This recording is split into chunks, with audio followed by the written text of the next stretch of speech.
नमस्कार। हमारी मुहावरों की कहानी में आपका स्वागत है। और आज की हमारी कहानी है देने वाला जब भी देता छप्पर फाड़ के देता। हमारे YouTube चैनल में आपका स्वागत है। हमारी मुहावरों की कहानियाँ चल रही है। यदि हमारे ये प्रयास आपको पसंद आ रहे हैं तो प्लीज़ चैनल को लाइक करें, सब्सक्राइब करें, कमेंट करें और आगे से आगे शेयर करें। तो चलिए आगे बढ़ते हैं। आज की मुहावरों की कहानी देने वाला जब भी देता छप्पर फाड़ के देता। दरअसल बात बहुत पुरानी है। किसी देश का राजा जंगल में शिकार खेलने के लिए गया हुआ था और वह एक हिरण का पीछा कर रहा था। लेकिन पीछा करते करते जंगल में वह बहुत दूर निकल गया और उसके साथी है वो उससे पीछे छूट गए। लेकिन राजा आगे चलता चलता रास्ता भी भूल गया और धीरे धीरे शाम होने लगी। हिरण भी उसे नजर नहीं आया, पता नहीं वो किधर निकल गया। अब अंधेरा होने लगा था, राजा उदास भी होने लगा था, उसे प्यास भी जोर से लगने लगी थी। लेकिन कहीं भी कोई तालाब या नदी उसको दिखाई नहीं दी। भटकते भटकते दूर पेड़ों के झुरमुट के बीच में से उसे एक दिए की रोशनी आती हुई दिखाई दी और वह उधर ही चल दिया। जब वह वहां पहुंचा तो देखा कि 4-6 फूस की झोपड़ियां बनी हुई हैं। जिस घर में दिया जल रहा था वह एक बुढ़िया का घर था। राजा ने बाहर से आवाज दी, कोई है? थोड़ी देर में एक बुढ़िया बाहर निकली। राजा ने कहा, मैं एक मुसाफिर हूँ, रास्ता भूल गया हूँ, मुझे जोर की प्यास लगी है, तुम्हारी बड़ी कृपा होगी यदि एक कटोरा पानी पीने को दे दो।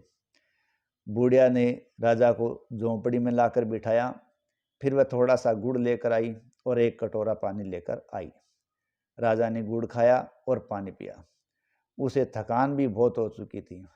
दर्द के मारे उसको कुछ साहस भी नहीं हो रहा था कि वो आगे यात्रा कर सके। बुढ़िया ने कहा, बेटा तुम बहुत थके हुए दिख रहे हो, यह थोड़ा सा पुआल पड़ा है और इसी पर आराम करो, तब तक मैं रोटियां बनाती हूँ। रोटी खाकर आराम से सो जाना और सवेरे चले जाना।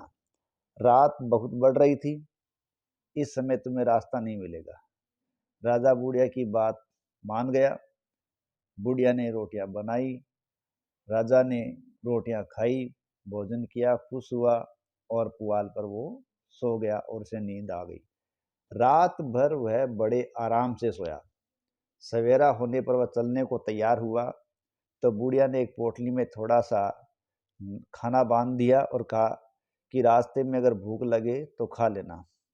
राजा बुढ़िया के इस व्यवहार से बहुत प्रसन्न था। वह उसके इस उपकार के लिए कुछ करना चाहता था। वो उपकार के नीचे लदा भी जा रहा था, लेकिन इस वक्त उसके पास ऐसा कुछ भी नहीं था जो बुढ़िया को दे सके। लेकिन मन ही मन उसने निश्चय किया था कि वह अपने राज्य पहुंचते ही बुढ़िया के लिए कुछ भेजेगा।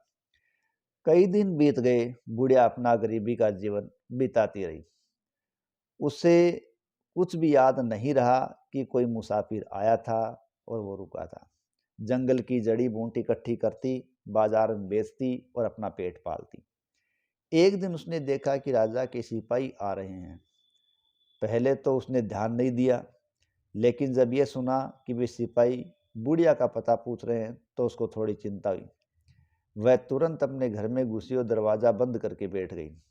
सिपाही आए। वे गांव के लोगों से बातें कर रहे थे कि अभी कुछ दिन पहले यहाँ राजा आए थे और एक बुढ़िया के यहाँ ठहरे थे। बुढ़िया ने उनका जो स्वागत सत्कार किया था उसके बदले में राजा ने इनाम देने के लिए बुढ़िया को बुलाया है। बुढ़िया ने जब ये बात सुनी तो वो घबरा गई। उसने सोचा, लगता है कि वह मुसाफिर ही राजा था और मुझसे कोई न कोई गलती हो गई है और अब मुझे सजा देने के लिए सिपाही भेजे हैं जो मुझे पकड़कर ले जाएंगे। जब सिपाहियों ने बुढ़िया को आवाज दी तो बुढ़िया ने कहा, मुझे कोई इनाम नहीं चाहिए, मुझे भगवान जब भी कुछ देगा तो छप्पर फाड़ के देगा। सिपाही निराश होकर लौट गए। उन्होंने राजा से जाकर सारी बात बता दी। राजा बहुत हंसा। फिर उसने अपने सिपाहियों से कहा, तुम जाकर 1000 रुपया ले लो और रात में चुपके से बुढ़िया के घर के छप्पर पर जाना और वहां से 10 रुपया डालना। सिपाही राजा की आज्ञा अनुसार असरफियाँ लेकर आए। रात हुई तो उन बुढ़िया के घर के छप्पर पर एक आदमी चढ़ गया और छेद से असरफियाँ गिराना शुरू कर दिया। बुढ़िया ने छप्पर से असरफियाँ गिरते देखी तो बहुत खुश हो गई। उसने आसपास रहने वाले लोगों को भी बुलाया और कहा, देखो, भगवान जब भी देता है तो छप्पर फाड़ के देता है। गांव के लोगों ने भी छप्पर से असरफियों को गिरते हुए देखा और बुढ़िया की बात पर विश्वास किया।